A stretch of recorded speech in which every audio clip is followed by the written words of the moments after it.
Good afternoon.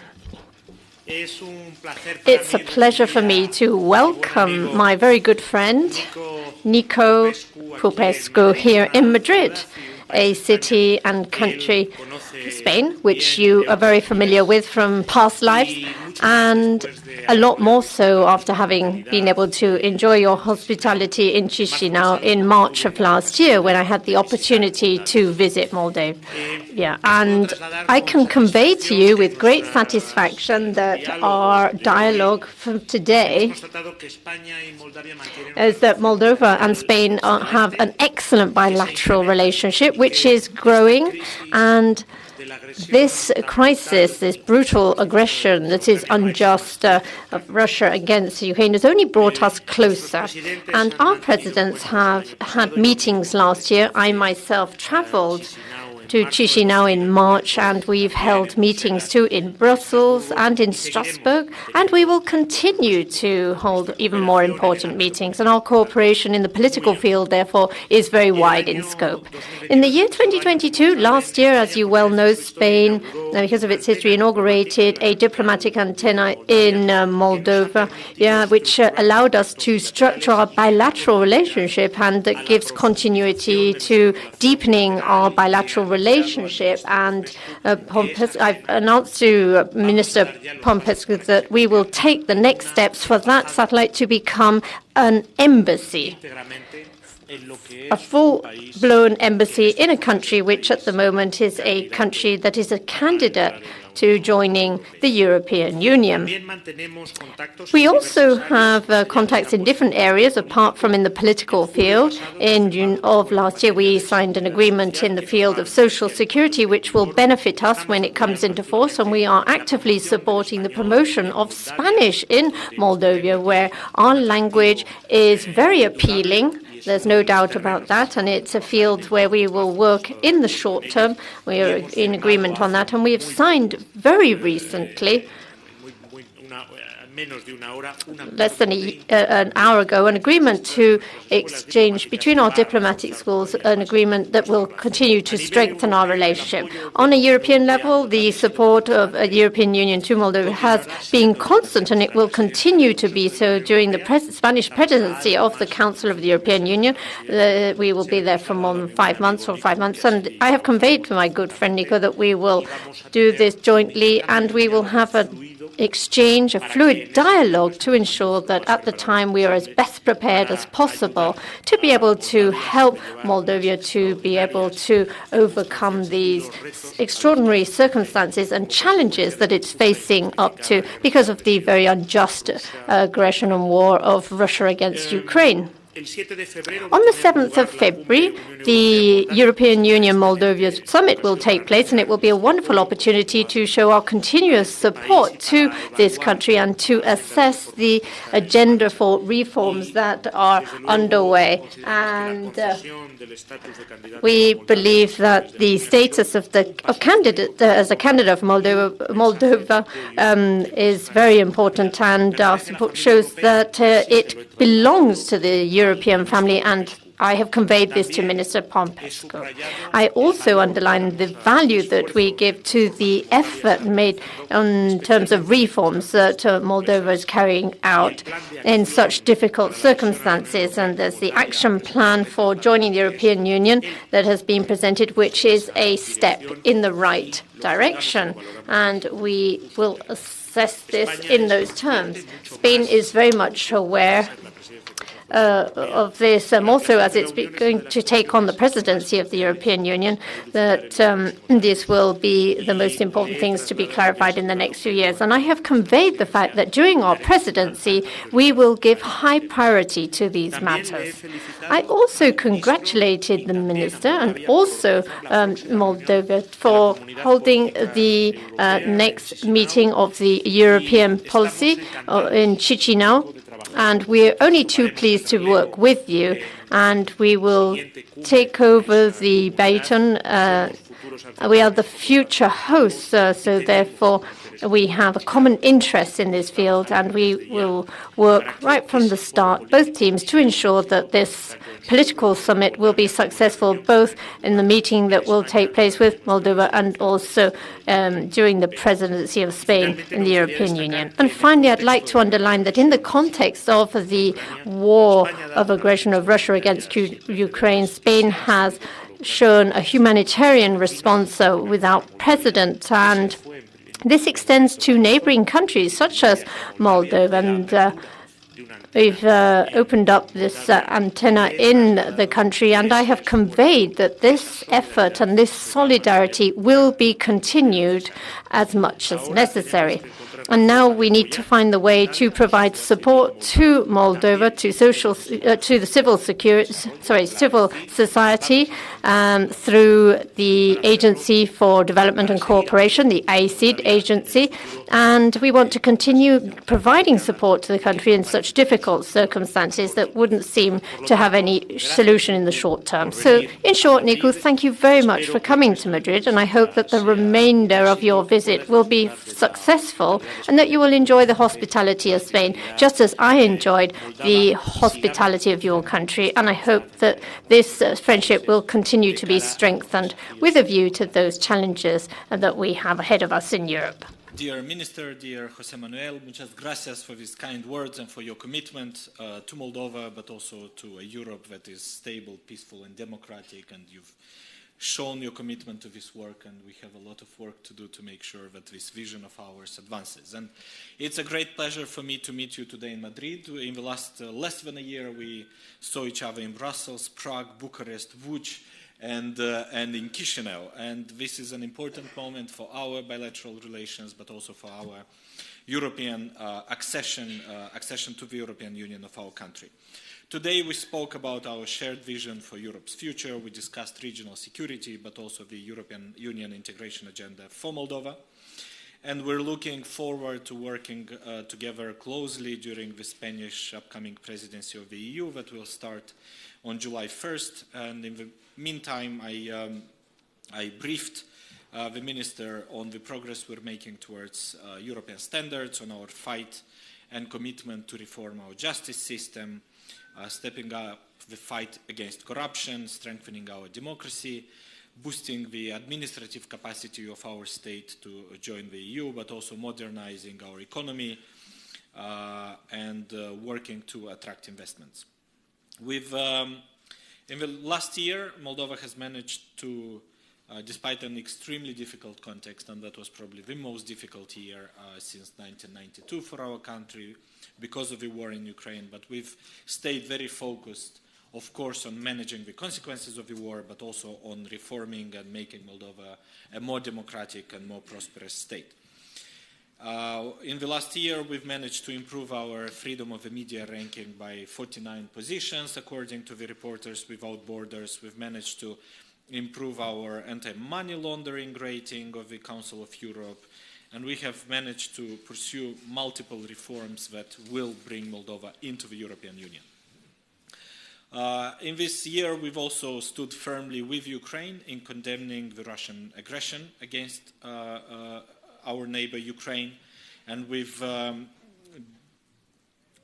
have managed this year to host refugees, and with the refugee crisis caused by Russia's brutal aggression against Ukraine, we had some 600,000 refugees from Ukraine going through Moldova.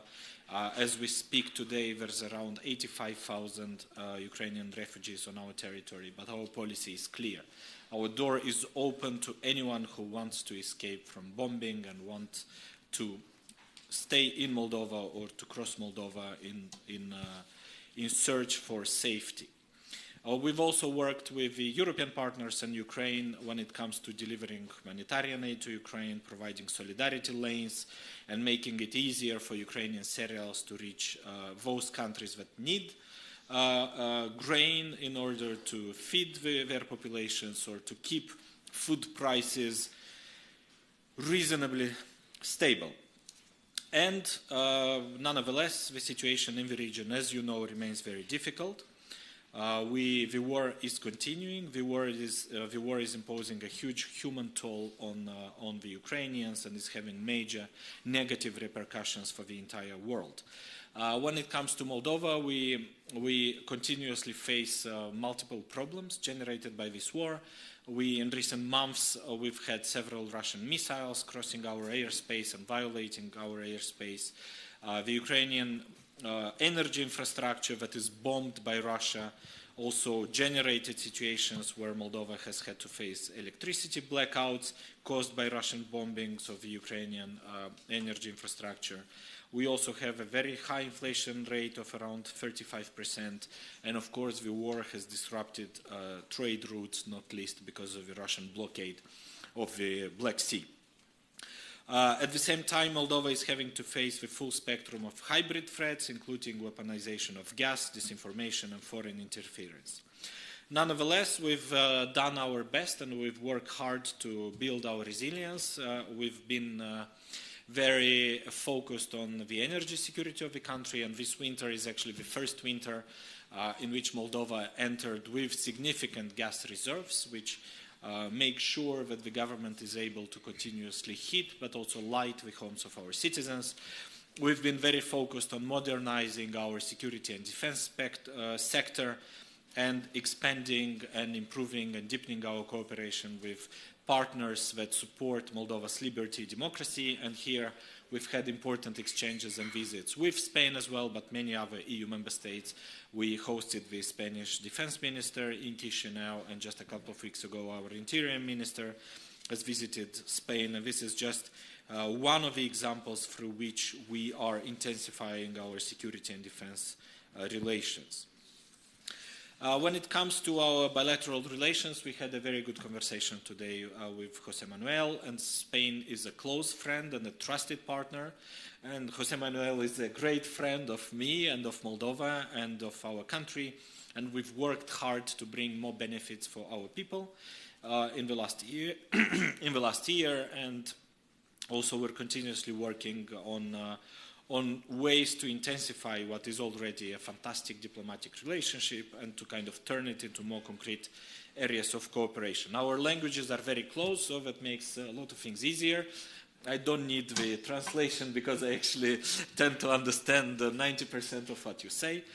And that's also testimony to the historical and linguistic links that we have, but we need to build on them. So we are very committed to speeding and improving the bilingual education in Moldova. So as it was mentioned, we will look into an agreement, and we want to make it more possible for more people in Moldova and pupils and students to learn Spanish, and that would be an even greater contribution to our bilateral relationship. We've also in recent months managed to agree on several agreements. We've signed the social protection agreement, and which is in the ratification phase, but soon enough we hope this agreement will be ratified. We're making important progress towards an agreement on the mutual recognition of driving licenses. Today we signed a memorandum of understanding that will step up cooperation between the diplomatic institutes of Moldova and Spain. So we are really looking at facilitating and accelerating and creating and improving the legal basis that is the stepping stone for our bilateral cooperation. We also highly appreciate the resolution passed by the Congress of Deputies at the end of last year supporting Moldova's European aspirations and resilience. As I just said, we are looking forward to several projects that will yield more benefits to our citizens. One important priority for us, and we hope that under the Spanish presidency of the EU we'll be able to make progress on that, is connecting Moldova to the pan-European and EU plus the Western Balkans area of roaming-free lack of charges for mobile telephony. So we're very interested in moving forward and relatively fast on this commitment. We also spoke about the organization by Moldova of the next summit of the European political economy. We are coordinating our positions on the next steps in developing this initiative that was launched almost a year ago by France, and then we are looking at the concrete ways to build on the results of the European Political Community Summit in Prague. And here, I think it's very important to mention that we are working together with Spain, with José Manuel, to make our bilateral relationship stronger. But by doing so, we are making Europe stronger, and we are working together to make sure that peace and democracy gets consolidated on the European continent, especially given the context that we face in Eastern Europe. That's a joint work that we are doing. Thank you.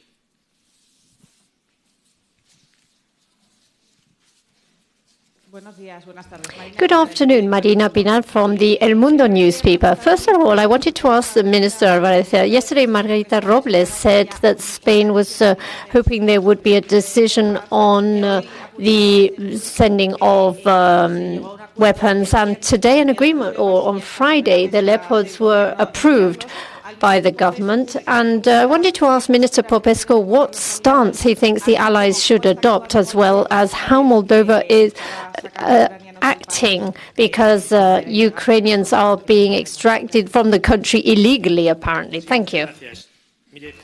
Yes, thank you very much. On this matter about the Leopard tanks that you've asked me about, and that was being dealt with by the Ministry of Foreign Affairs, and there are three things.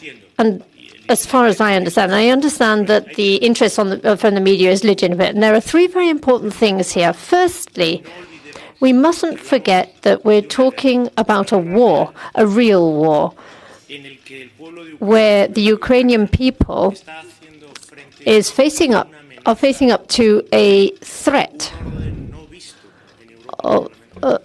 something that probably Europe's not faced up to since the Second World War. And so, therefore, to talk about military material and how much is going to be granted and what exactly and when and where it's going to enter into Ukraine, it does no favor to anybody, neither to the government of Zelensky's government or to the Ukrainian people, who, with great dignity, are defending their freedom, sovereignty, and also the European values. Secondly, we all need to be very much aware of the fact that not all European countries have had the same relationship with Ukraine and with Russia. Neither do they have the same exposure to Ukraine or Russia. We have public opinions that are not exactly symmetrical or the same. And so, therefore, we need to also understand the stance of all countries within the European Union and their timeframes. Because at the end of the day, unity with which Europeans are acting is quite possibly the best instrument to be able to face up to the challenge of Russian aggression against Ukraine. And thirdly, Spain has never turned its back on Ukraine when Ukraine has needed it, and Spain is never going to turn its back on Ukraine when Ukraine needs Spain. Thank you. I will also add that, of course, we all know that Russia's brutal aggression against Ukraine is having an impact on multiple areas. It has a negative impact on international law and the respect of countries' independence and territorial integrity in every single country in the world. It's having a negative impact on food security in dozens of countries. It's having an impact on nuclear safety for the whole world, but of course for those who are geographically closer. It's having a negative impact on the energy security of dozens of countries, on energy costs in the entire world, etc., etc.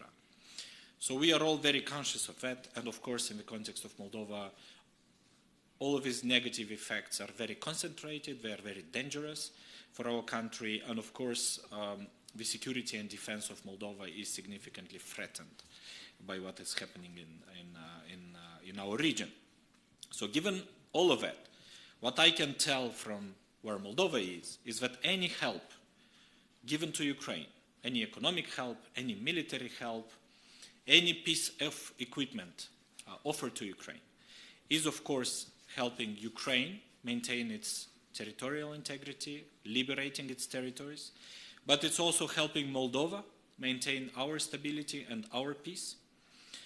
And it's also helping to roll back the negative of the war in everything. in global food security, in the in the degree to which the whole world respects international law. So any help given to Ukraine is also an investment in the rolling back and the limitation of the negative effects of the Russian aggression against Ukraine and the negative effects on dozens and dozens of countries. And that is also an investment into a situation where peace comes back to Europe, and peace will not automatically come back to Europe. We all need to struggle and to fight and to offer our support so that peace returns to our continent and Ukraine regains and liberates its territories, and that will also be a message to all the other countries in the world that are looking very carefully at what happens in Eastern Europe these days.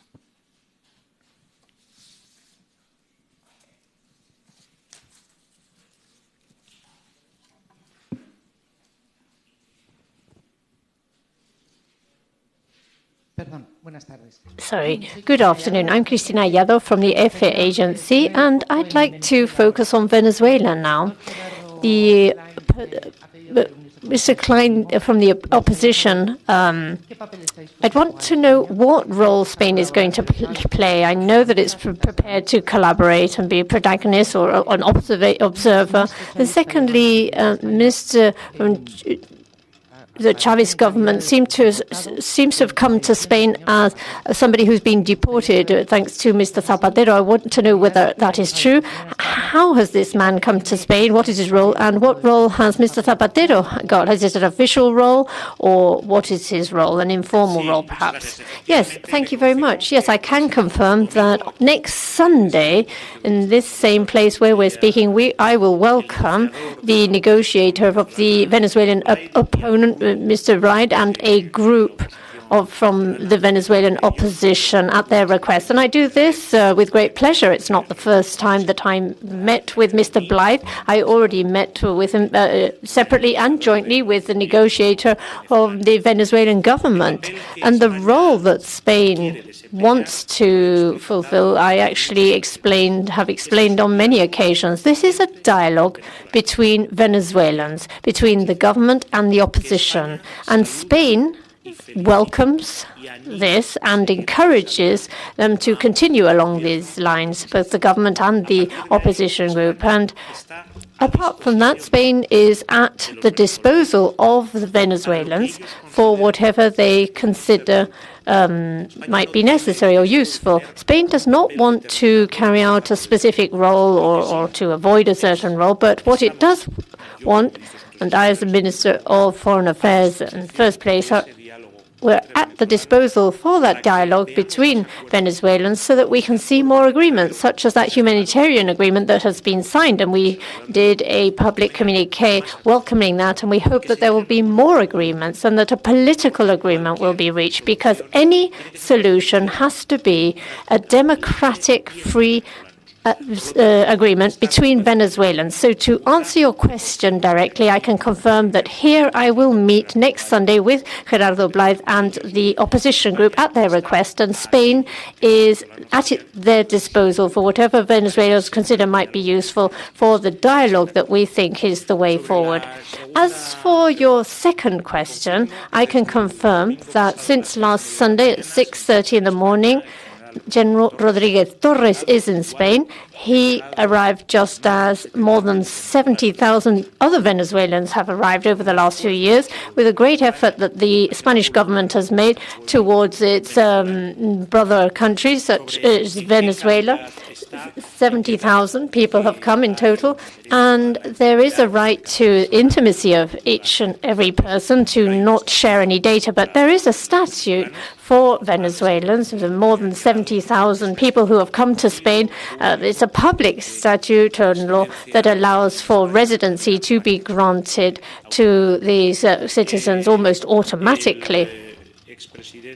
The former President José Zapatero played a very important role in this mediation of a humanitarian nature to ensure that freedom were granted to a person who'd been in prison since 2018.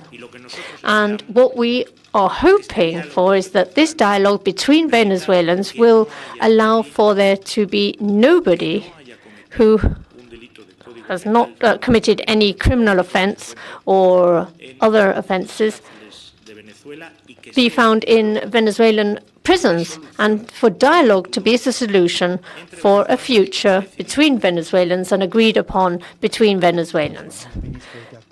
Well, let's go to the last question, Ms. Minister. Hello, good afternoon. I'm Maria from Radio Nacional Spain, and we're just a week away from that high-level meeting that will be held in Rabat with Morocco. My question is very straightforward. Will tomorrow, in the case of Ceuta, those commercial customs be opened again, which have not been reopened in the case of Melilla and will be inaugurated in the case of Ceuta?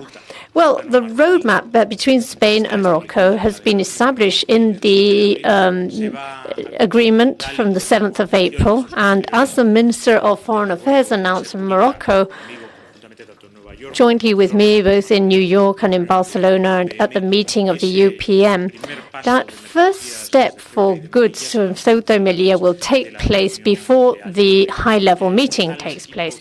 The teams have been working on the last technical details. In fact, yesterday, the last meeting took place, and the specific announcement will take place when the moment comes. But yes, certainly all commitments will be met, as we announced jointly between the representatives from Morocco and myself. Thank you very much.